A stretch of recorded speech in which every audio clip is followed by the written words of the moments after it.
Alright guys, I hope you're all doing well, and welcome to the showdown between Kislev and Nurgle here on the Eastern Isle Colony. It's going to be myself with Boris Ursus facing off against Harrison, who's going to be rocking a Chaos Lord of Nurgle. Certainly very popularized by Berserk, I believe. He was doing very well and actually won the faction war using the Chaos Lord in most of his games, which was very cool. Now, as far as my front line goes against Nurgle, Nurgle has good AP, the Pestigors, Toads, things like that. So I was like, let's just present low-quality infantry, and by Kislev, I mean, even Kislev low-tier infantry are pretty decent, but it's going to be a Kislevite warrior front line, and the damage is going to be coming from the Hag Witch with Flock of Doom, as well as these characters, and I've been on a bit of a foot Boris kick lately. He's pretty rad. He, of course, has anti-large armor piercing, which is relevant against Nurgle, as well as magic damage against demons. So, hey, there's a lot of good stuff there.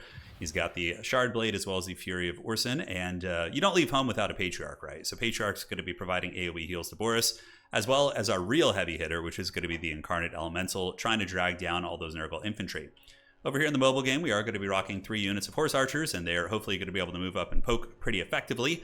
On the other side, for old Harrison, it's going to be Pestigors into the sunset, no surprises, with some Marauder great weapons. Kislev is a very armored faction typically, so you want to typically just bring all great weapons, right? That's your play. Sorcerer here is going to be rocking Stream of Corruption to kill infantry, as well as Fleshy Abundance to heal characters. Chaos Lord is going to be a Chad on his horse. And I really like the Noxbringer on this map. On an open field map, it'd be a bad idea because of Little Grom. But on this map, you can hide behind this pillar and shoot either direction and get a ton of value. So that's a really, really nice play for my opponent. Do a little bit of fast forwarding while we do posture up on the points here. And now my big beastie is going to go in and drop the Atomic Pim Slap on these guys. So there he goes. Clawing up some of the Pestigors, doing some respectable damage, killing 4 models instantly. But there were some throwing axes hiding in the trees who popped out. And they get a nice little ambush on me, and that felt kind of bad. So we're going to be fleeing. Boris and the Patriarch engaging for Pestigors. I actually don't even know who wins between a Kislevite warrior and a Pestigor. Probably the Pesties. They just have more HP and I think are, not an anti-large unit. They're more of a generalist, so it's going to be better for them. But trying to get my Incarnate Elemental away from the Chaos Lord, who's hot in pursuit here. And so far, we're getting some respectable damage here on the Pestigors. They are getting beaten down by Boris and company, and the Halberds here are holding firm. Meanwhile, on the other side, I'm just using my horsemen to poke away and try and get some freebies on these pesties, but they are being nuked a little bit by the Noxbringer, so big HP damage, also drains my ammunition, feels bad. Armored Kossars heading towards Objective 3. Collins for my opponent on this side, nothing quite yet. He's saving up a fair amount, so probably saving for some Chaos Warriors or good quality units. Meanwhile, continuing to experiment with Kislev now that they're kind of back on the menu, and I brought some Ice Guards. Ice Guards are super cool, and I figured that they would help me push back all of his horsemen here, so that's the game plan. We're going to be trying to do that. And we got a big blob fight, which is good for me. Boris is going to be using the Fury of Urson, so he's going to be rampaging, and the Incarnate Elemental is afflicted by the Father of Blades, but he still is draining everything near him, so hopefully that will continue to do work. Hag Witch just on her sled here, just blasting with her Cauldron, and Flock of Doom spam is... Flock of Doom is like always a good spell, and since you get healing from Patriarch, I mean, there's not much healing on the Kislev roster in their Lores of Magic. Lore of Hags has a little baby heal, but really it always comes from the Patriarch. But hopefully we can break this fight open. The objective is still contested and is being fought over very heavily. The Ice Guard, I move up a little bit too far, so I was kind of sad about that. Pestigor is going to be penetrating into the secondary now. But they are Ice Guard with swords, so they'll actually massacre these Pestigors pretty quickly, so we do turn about face. And the battle is going to be on as they rip shots. I was trying to take down the throwing axes to buy time for my Incarnate Elemental, which is Immortal Wombat here with the Chaos Lord. And now, there was a time when the Incarnate Elemental was anti-large, but it's anti-infantry now, so not going to be super amazing against a fully kitted out Nurgle Chaos Lord whose melee defense is freaking 71, right? That guy is a beast. Now on the backfield, we do hold the line, and the Marauder Horseman going to go and try and stabilize here. My opponent doing a nice split push on Objective Trace. We do see him coming on over. There's Marauders as well as these Pestigors, and I'm going to need to respond by getting the Horse Archers right up on the point and providing that fat capture weight to keep him from getting it, right? We don't want to be losing our clutches on that. Kislevite Warrior is starting to falter a little bit, but I do call in the dreaded Winged Lancers, even though they've been nerfed a couple times and got their cost increases. Glorious Charge still makes them a very, very good cav unit, so they're going to be going headfirst into the Pestigors, which they're a pretty good answer against for sure. They can steamroll through those guys, especially if you have a big scary monster with them, which is probably going to terror out the Pestigors, although they do have ITP, right? I think the Pestigors do because of Primal Fury, so when their leadership drops below 50%, they can be routed more effectively, right? So Boris stands a little bit alone as Kislevite Warriors finally do break, and he's dueling it out with the Chaos Lord, and, he can definitely beat a Chaos Lord one-on-one, easy. So the Chaos Lord's going to want to run away there, get Fleshy Abundance, take advantage of that Nurgle Witchcraft for sure. On the backside objective, we do manage to hold it. Pestigor is just kind of on guard duty over here. They could have maybe pressed up, wouldn't have been a bad idea.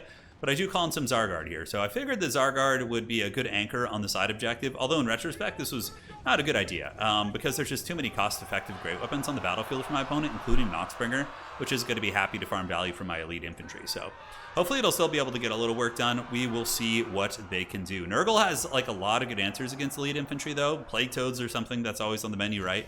So you got to watch out for that. Back on the point, Winged Lancers doing the work. They cleared out several units of the Pestigors. Now they're going to be charging into another one.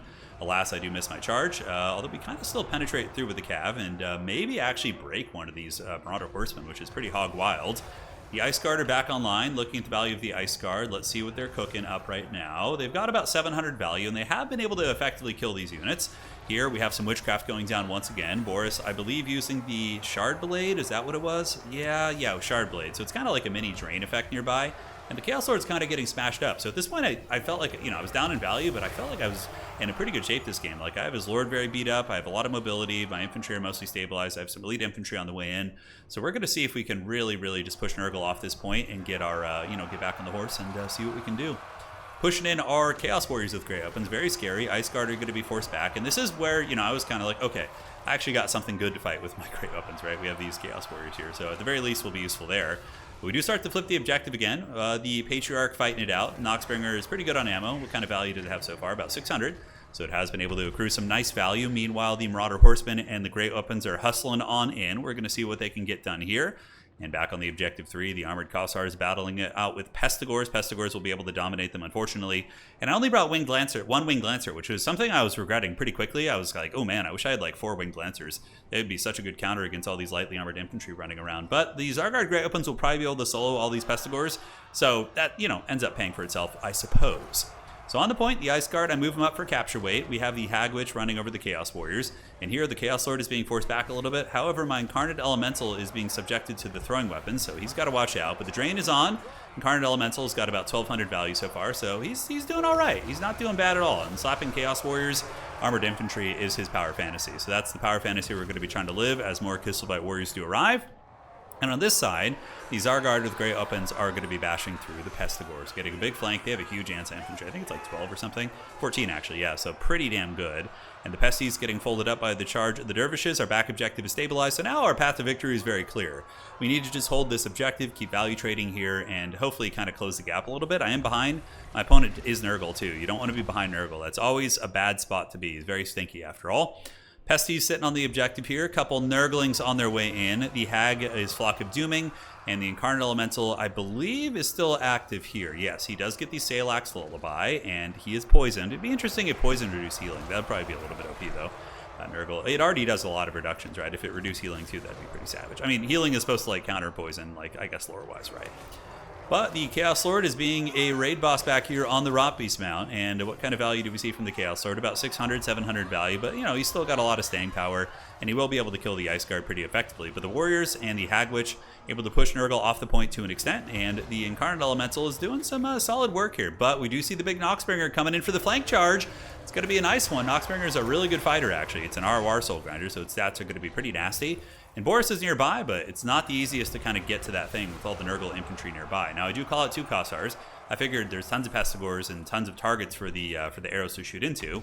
The Flock of Doom going to get dropped here on the Chaos Warriors as well as some Marauders. It kind of tickles the pickle. Nope, misses those Pestigors. As far as the back objective goes, the Zargard are going to be hanging out, trying to guard that. And I do have the Dervishes here, but this is a scary counter, right? The Plague Toads, a unit that costs just over 600 gold, are going to be able to uptrade massively into the Zargard. So pulling back to the objective, just going to try and hunker down there as I do start to lose a little bit of capture weight here. And now my Incarnate Elemental in the danger zone a little bit, right? Chaos Lord is here. The Frolickers nearby are applying poison. I've used most of my healing. I do have some of the archers shooting and providing a little bit of supporting fire, so trying to wear down that Noxbringer. But Pestigors, very nice play from my opponent. He gets into my secondary here with the Pesties and is going to be chasing down the Cossars with spears, so I start to kite him back there. Meanwhile, Flock of Doom going down. My opponent responding with a Stream of Corruption. Beautiful cast there, nails several units. While here we do have Boris Ursus going after the Chaos Lord, and he's getting whooped on. We use the Howl of the Great Beast, and the Chaos Lord is actually to the point of breaking. He's wavering, -4 or -5 leadership, barely stabilizing as the Zargard retreat to the objective. and we're going to be trying to keep them secret and safe. Only 200 value. We do have Kosovite dervishes hiding in the trees, and we didn't break the Chaos Lord. That was a big bummer, because we actually lose the Incarnate Elemental. It is elemental. It disintegrates like a demon. So unfortunately, it did disintegrate there, and that was a big momentum shift, because the Incarnate Elemental so far has been the thing that's been keeping his infantry in check. Right now, I mainly have archers, which will be okay against infantry. Winged Lancers being resummoned back in, but those infantry blobs are going to be very tough to deal with. But Boris Ursus is up to the task, baby. Father Blades activated by the Chaos Lord, and Boris is going to be trying to catch him if he can. Here we have a couple pesties rolling over, and the Kislev warriors going to be intercepting. Meanwhile, I do call out more warriors, thinking about pushing towards Objective 2 here, maybe going for a little bit of a cheeky triple cap to try and get ahead in the game. Winged Lancers coming out firm, and the Kislev warriors will hold with their high melee defense, and the Winged Lancers will be the hammer. There they go. Pestigore is going to get run down by the heavy cav. The Glorious Charge certainly doing a lot of damage, but that Noxbringer has been a big problem this game. Don't really have any good AP shooting. I was kind of thinking maybe like a Streltsy would have been nice here, right? To put some stopping power down into this bad boy, but a little Grom also serves that same purpose, and I do have one in reserve that we will be calling out relatively soon. But waves and waves of Nurgle infantry are coming, and before they were crumbling quickly, right? We were seeing them getting terror routed and hit by the Flock of Dooms and the Incarnate Elemental with its AoE as well, but I don't have that anymore. So that is a bit of a problem, ladies and gentlemen. So out of desperation, I do push my Zargard up to Objective 2. Going to be trying to get that while I do get a flank charge with the old dervishes, and they have a really good charge bonus. It's like, for how cheap they are, 40. So we get a nice charge into the side of the Marauders there, do some really good impact damage, but sadly my opponent was paying attention and does send the Plague Toads over there. Managed to hold on to this objective long enough to pass our opponent in score, and it is coming back to us now as we do get our Kossars moving up onto the point. But a bit of a desperate play. The Noxbringer here sitting at 3,700 HP, being shot by some of the archers, so a little bit of trickling damage. And now we call on Little Grom. So I was like, okay, he's sitting here with the Noxbringer. Let's shoot it with Little Grom. We get a direct hit, so that ends up, doing some great damage right out of the gates. But at this point, when you have a contested objective like that, it can be risky to call on a unit like Little Grom because you can lose like infantry momentum, and typically like Cav and things like that would be very effective at pushing up on here. But all these Grey Opens, man, it's the grind of Nurgle, and it's really catching up with me. 10.4 against 9, so we did pass him in value, and we have a ton of healing as well, right? We got some multiple lullabies, so that's nice, but I'm getting just beaten back off this objective super hard. The Kossars are not up to the task of fighting Nurglings and, these good quality Nurgle infantry. Little Grom shooting across. Is it going to be hitting the Noxbringer? And it misses, unfortunately. Winged Lancers pulling back. Zargard in full retreat. Fighting over here was basically a disaster. 2 Plague Toads. They are hard counters to Zargard, like I said. So you can see things are starting to get a little bit crazy. Now, there's one thing that kind of occurred to me is like, if I had, instead of summoning Little Grom and the Zargard, just rebought the Incarnate Elemental, we would be in a vastly superior situation here on this objective. And as a matter of fact, we'd probably still be holding it. So little things like that, can make games closer than they ought to be. Because I am down and I need to recapture that middle objective. So Boris is going to be trying it.